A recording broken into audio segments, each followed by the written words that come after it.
The the Gita verse that's given there, when that book was written, Swamiji was using Edwin Arnold's poetic translation. Here we're doing this again.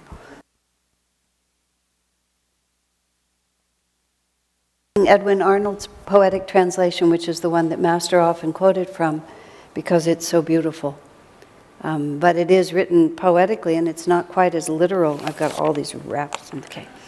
It's not quite as literal in its meaning as other translations. And when Swamiji did, Master did a literal translation, meaning that he was more concerned with the exact meaning than just making the verses beautiful. And when Swami did his commentary on the Bhagavad Gita, the essence of the Bhagavad Gita, he ran through and brought in Master's literal translation. So there's a particular phrase in this Gita verse that I really wanted, so I took it out of Swami's version. This is number 6, chapter 6, verse 10. Free from the hopes engendered by desire and untouched by any craving for possession, the waves of feeling in his heart controlled by yoga concentration, the yogi, retiring alone to a quiet place, should try to unite his little self with the Supreme Self. The two phrases that I was really struck by, one of them is not in today. Free from the hopes engendered by desire. I was very struck by that. Asha means hope, so anything that has to do with hope, I always think about that. Free from Asha, gendered by desire. There's a beautiful Indian bhajan that Swami sings that one of the lines in it, the word Asha is in there meaning hope, not meaning a person. But it says, hopes will not be realized. Hope will not be realized. Speaking about the bittersweet nature of this world. But Swami would often point it out to me, just to break the sad news to me. Scripture says, hope will not be realized, he would say. He was joking, I think, I don't know. But in any case, but the idea that in order, now this is what our whole scripture today is about, is how to worship. And we have to start with the word. What do we mean by worship? Worship is to really give yourself to something, to really love something. If we have rituals and all these different ways of doing it, we tend to think of that as worship, the Mass or the arati or the offering of flowers or whatever it might be. But the experience of worship is when yourself is spontaneously drawn to something. We were talking about romantic love, and he can say, oh, he worships the ground she walks on. It's just like he thinks so much of her, she thinks so much of him, that there's a worshipful feeling about it. And what that's trying to say is that you're wholly engaged, deeply engaged, that it's more than just a passing fancy, and it's something that takes you over completely. There's a wonderful story about Ramakrishna, who was an avatar who lived in Dakshineshwar outside of Calcutta in India in the 1800s.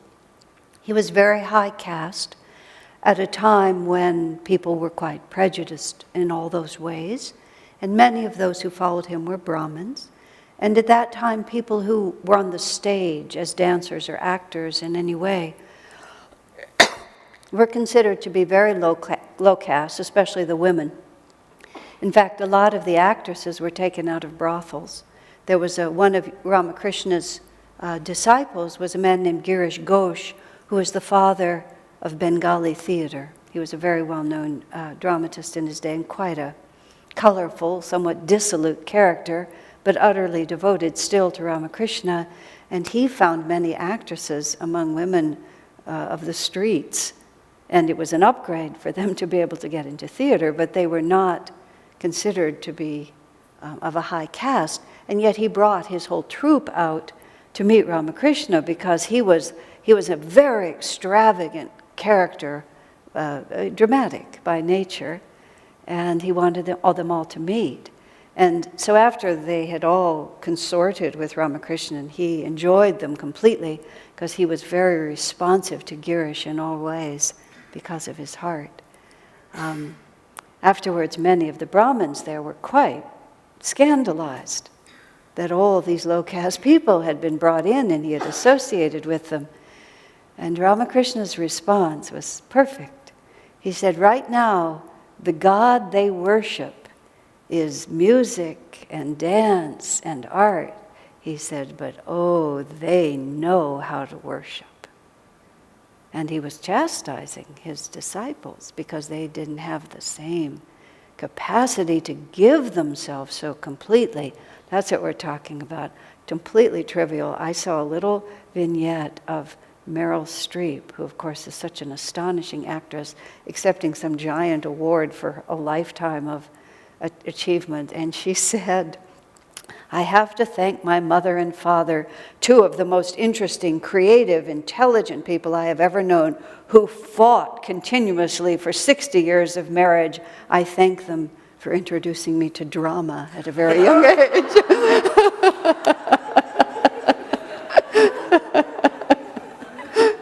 My. Now, coming back to where we are, he was talking about being able to give yourself completely. Now, in the Bible, the woman of Samaria asks Jesus, what is the best way to worship? And really what she's also asking is, is it where you go, what you do, what you're called, which language you pray in? Vanamali Devi, who's a devotee of Sri Krishna, she's an Indian woman. She's visited our temple on various occasions. She lives in Rishikesh and then higher up in the mountains even. She's very, extremely loves the ritual of worshiping Krishna and does it just so beautifully and so completely all the time. Her son is, if I have this correctly, he lives in England, in London somewhere, I think, and is a very successful businessman, and his beautiful mother comes and visits him periodically, and she likes to go out early in the morning and pick flowers for her worship. She doesn't, and he's, as she put it to me, he doesn't really like to see his mother wandering around in the parks of London picking flowers early in the morning, and he wants to order flowers for her. He'll get them from any florist, but she still sneaks out in the morning with her scissors and clips them herself because it's not the same. If you just buy them and they come delivered, it's not the same as if you walk outside and find them yourself and they're growing on the trees. And then she takes them apart, literally petal by petal, and then offers them, and she rebuilds the flowers with her devotion, petal by petal. It's really quite extraordinary. Wherever she is, every morning, that's what she'll do. She'll be wandering around, finding something to offer, and then you can sit next to her while she does these rituals. So the woman of Samaria, of course not being Hindu, is asking a completely different question. But what is really being answered is the answer, what is worship? Where is it? What does it mean? And so then we find in the Gita, we have this definition of what worship is. Worship is to give yourself completely. And what, as Swami writes about it, what it is that we're trying to experience, there's no God that's like a person that you can like chat with at a party and have a really good conversation or something like that. The power of spirit is the power of divinity within us. And we don't experience it and we don't worship it most of the time because we're really busy worshiping a whole lot of other stuff. An Indian man said to Swamiji once, sometimes you Westerners criticize us Indians. You think we're superstitious because we have murtis. Murtis are statues. Because we personify the nature of the divine in some personality or set of characteristics that we call Shiva or Agni or Durga or whatever it might be. And he said, but and then Swami said, these are not idols, these are ideals made clear by these personalities of gods and goddesses. But then the Indian, or Swamiji said back, he said, what could be more superstitious than to imagine that happiness can come to us through material things? He said, talk about a superstition. Where is that ever verified? And whatever makes us think that if we can just get enough stuff, then somehow what I'm really seeking inside myself will come to me. These are inanimate objects. Many years ago, I remember sharing this with you all. We went through a huge deal to get just the right carpet for the apartment I was living in at that time, and because it wasn't commonly available, it went, was shipped from across the country. Finally, after all of this, the carpet is laid, the apartment is empty, there's nothing but this beautiful, rather pale gold carpet, very, very nice. And I tried to draw happiness from it. I looked at it from every angle, I stretched out on it, I looked at it like this, and it just sat there. And it really occurred to me that it can't love me back, nor even on any level can it be a greater channel for the divine. Even a cat or a flower has a living consciousness. Forgive me, all of you cat people. Cats and flowers have, at least there's a living consciousness there. There's a spark of living divinity that can come back to you. I always think of the phrase living color when first they started making movies in color, living color. But there isn't, life is different. The color of a rose when it's on the bush is always going to be different because it's living. There's something that comes back to you. Inert objects, inanimate objects that were man-created, they have no capacity to love us back. They can't channel back to us. They can't link us to that ever-living Satchidananda. That's what we're talking about. And so what keeps us from worship is not the church we go to or the dogmas that we do or don't follow or the rituals that we missed and didn't quite whatever. None of that. What keeps us from worship is that we are so distracted, we are so busy worshiping so many other things that we simply cannot connect to that still power of spirit within us. And when I read that, what exactly did it say? Free from hopes engendered by desire. And one of the things that is always shifting us is that we're always imagining, we're always being moved by some restlessness within us out of the present moment. We always hope, we always imagine that it'll just be better when. Isn't that so? Even we come into this temple, we sit down in this temple, it would be better when they get the lights fixed so they don't reflect off the master's pictures quite so much, When the temperature in the room is just right, when the chairs are a little softer, when I remember to have my breakfast before I come, when the inner situation that I'm worried about is resolved, then I can sit in this temple and be happier, or sit on my meditation cushion and be happier. It's the hope engendered by desire. We desire something to be different than it is. This is how we live. This is everybody's story. The definition of yoga, union with the divine, is when all of those vrittis, all of those restless desires within us are stilled. And it's so interesting because you see, there's no absence of divinity. There's no absence of God's bliss. Satchidananda, ever conscious, ever living, ever conscious, ever new joy. That's the best definition of God. There's no absence of it. It's such an amazing thing to contemplate. There's no shortage. Some part of you always thinks that it hasn't quite been delivered yet. Just like the little child who came home from Sunday school and told her mother, "Mother, don't worry, the quilt is coming." He'd been in Sunday school and he'd learned that the quilt was coming, and he told his mother not to worry. So the mother just has to pretend that she knows the Bible too and says, okay, but later calls the Sunday school teacher. The lesson had been, God will send the comforter.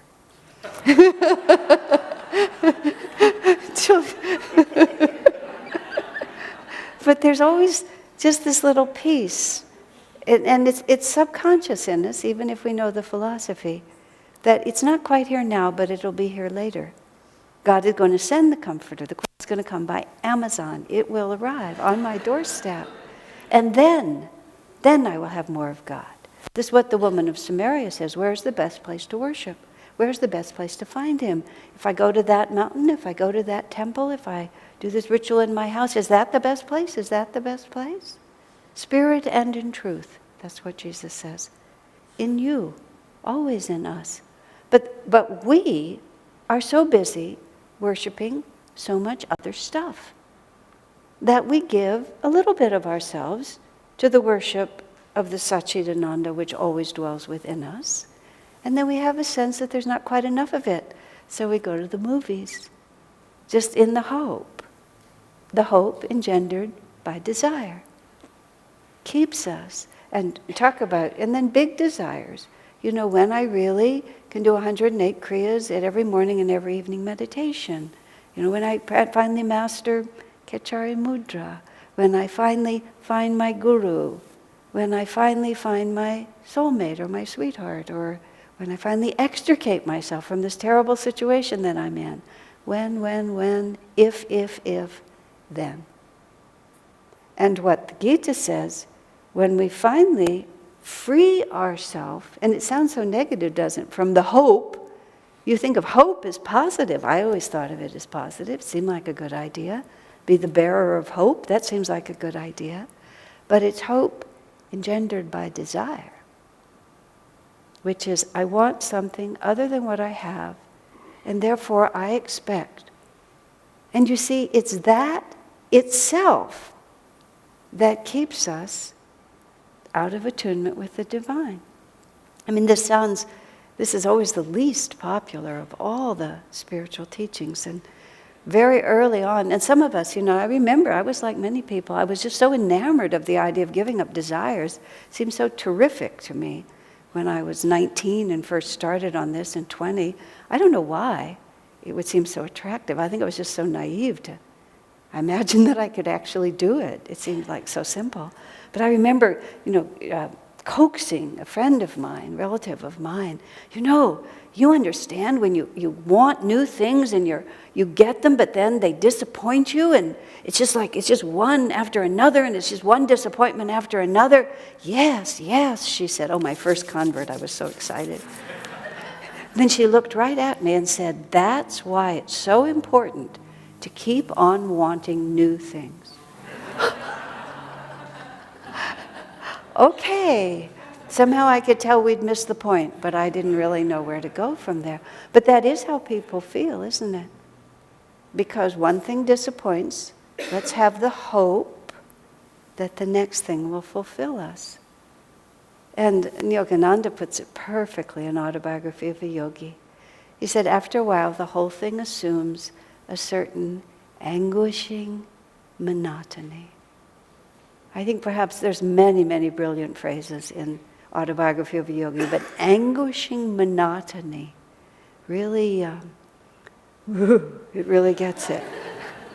And that's actually, in the end, or in the beginning, what brings us to consider our inner reality instead.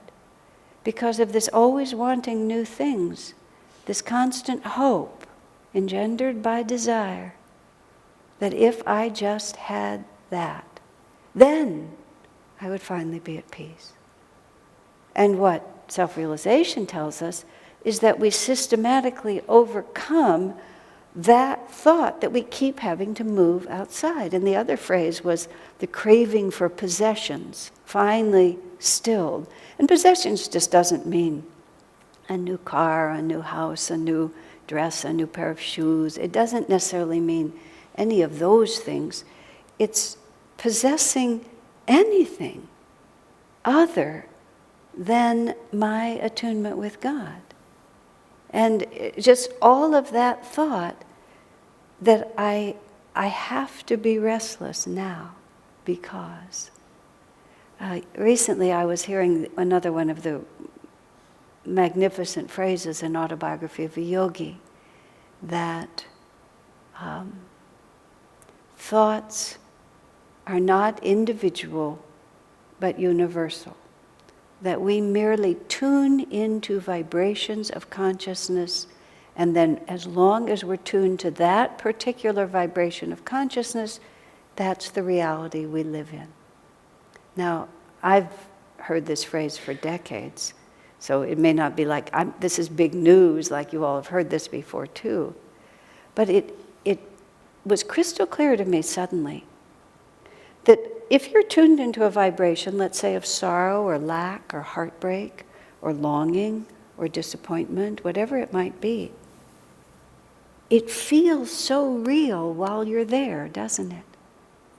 But if you realize that it's just a vibration of consciousness you've chosen to tune into, and that as soon as you tune into another one, this one entirely ceases to exist.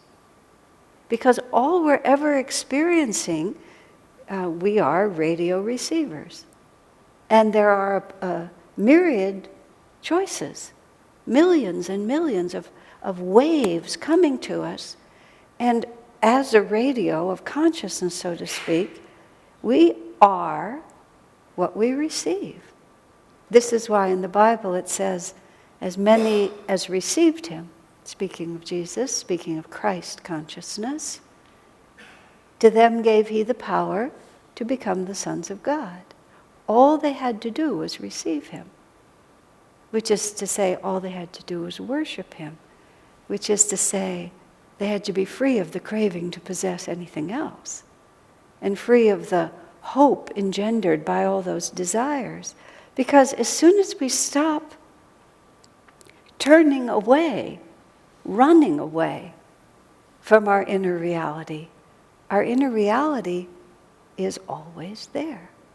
That's what I was saying. It's not the quilt delivered by Amazon. It doesn't come from anywhere. It's always there, but we don't realize it. Thus the brilliance of that phrase. Master chose self-realization. He was bringing from Sanskrit. And when Yogananda, when he came to America, he brought from Sanskrit and he had to call it something. What was he going to call it? He used Sanskrit words for a while. Yogoda Satsanga, that's what they called it in India. A fellowship of people seeking union with God. But the English he chose was self-realization. And we fought a 12-year court battle over the right to use that nobody could own that. It couldn't belong to any one expression of Yogananda's teaching because it's universal, because it's our own self already, but we just don't realize it. Now, think about how liberating that is. Just think about that. There is no place in all of time, space, creation, inner space, outer space, no place that if you are present, divinity is there with you.